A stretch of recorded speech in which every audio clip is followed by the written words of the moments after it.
সকল শিক্ষা প্রতিষ্ঠানে ছাত্র সংসদ নির্বাচন, সাম্য হত্যার বিচার, জাতীয় ছাত্র কাউন্সিল এবং জাতীয় সরকার গঠনের দাবিতে রাজু ভাস্কর্যের সামনে বিক্ষোভ সমাবেশ করে ছাত্র অধিকার পরিষদ।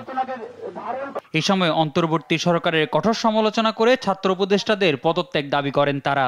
আপনি কি ধোয়া তুলসী পাতা? আপনার এপিএস যদি দুর্নীতিগ্রস্ত হয়ে থাকে, আপনার কি এতে কোনো দায় নাই? আপনার কি এগুলো খেয়াল রাখা দরকার ছিল না? আপনার ম্যান্ডেট ছাড়াই কি সে এই দুর্নীতি করতে পেরেছে? আমরা গত 9 মাসে দেখেছি সংস্কার খেলা, আমরা দেখেছি ছোট সংস্কার, আমরা দেখেছি বড় সংস্কার। এগুলো জাতির সাথে তামাশা ছাড়া কিছু নয়। আমরা বলে দিতে চাই, এই চান্দা এই এনসিপির উপদেষ্টাদেরকে অনতিবিলম্বে পদত্যাগ করতে হবে। শিক্ষা প্রতিষ্ঠানে শৃঙ্খলা ফিরিয়ে আনতে ছাত্র সংসদ নির্বাচন আর দেশে শৃঙ্খলা ফিরিয়ে আনতে জাতীয় সরকার গঠনেরও দাবি জানান তারা।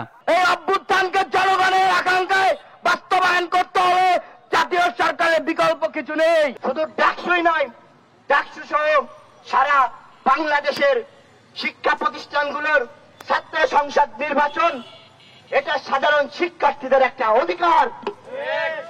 এই অধিকারকে আদায় করে নিতে হবে কেন?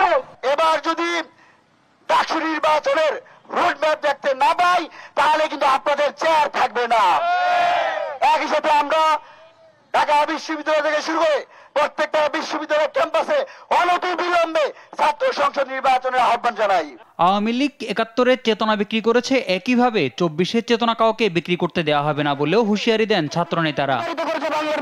মোহাম্মদ সাকিব, দেশ টিভি, ঢাকা।